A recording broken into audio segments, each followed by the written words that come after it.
One of the hottest tickets these days is for the treasures of Tutankhamun, the Egyptian king that died in 1325 BC. The ancient relics that were buried with the boy king are on display at the Metropolitan Museum of Art. And here to report on the exhibition is our very own correspondent, Roseannadanna.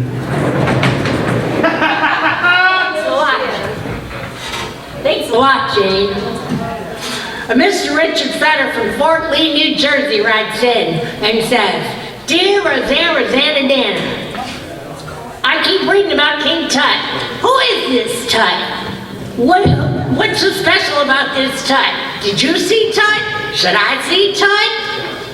What kind of name is Tut? Did you know that Tut still spelled backwards still spells Tut? Do you think that Tut will visit my town? Mr. Fetter, this king's got enough problems being dead. Let's not make him go to New Jersey and make it worse." Now, Mr. Fetter, you wrote to the right lady, because I, Roseannadanna, went to the Metropolitan Museum of Art right here in New York City. And I learned a lot of neat things. See, the Egyptians, when you die, they don't believe that you're really dead. They just think that you went to another place. So they bury you with all your stuff so you don't have to shop when you get there. So, that's the wrong page. So they buried him with lots of like razzle-dazzle golden mask and stuff, and some really cool pottery bowls, and this little teeny tiny golden chair.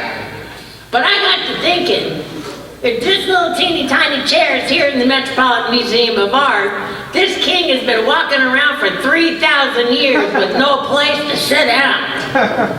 So anyway, I was walking around looking at everything, and in this one little glass case there was this fancy little golden King Tut plate. I wanted to get a closer look. So I went up to it and I pressed my nose against it, and I fogged up the glass and I wiped it off, and I fogged it up and I wiped it off again. And then I noticed that my tongue was green. So I tried to scrape it off like this. Look, my teeth. And then my teeth were green. I thought I was gonna die. Then, have you ever looked underneath your tongue?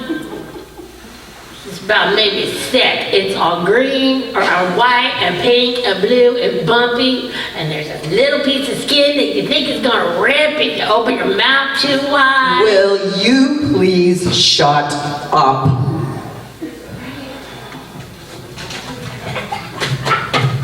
What's wrong with you? Look, a man writes in and asks you a question about possibly the most incredible phenomena of any civilization, and you start talking about the inside of your mouth. Well, Jane, it just goes to show you, if it's not one thing, it's another. It's always something. Either you can't get tickets to the Tut exhibit, or you got a green tongue.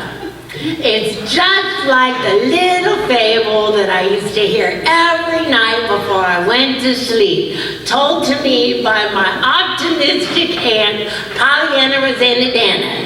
It's called The Fox and the Grapes. See, once upon a time, there was this little tiny fox, and he saw these grapes hanging from a tree. So he went over there and he jumped and he jumped and he jumped trying to get the grapes because he wanted to eat them, but he couldn't reach them. So he went over and he bought himself a little tiny wooden stool, and he took it over to the tree and he put it under the tree, and he climbed up on the stool and he jumped for the grapes and he fell off and he died. Done.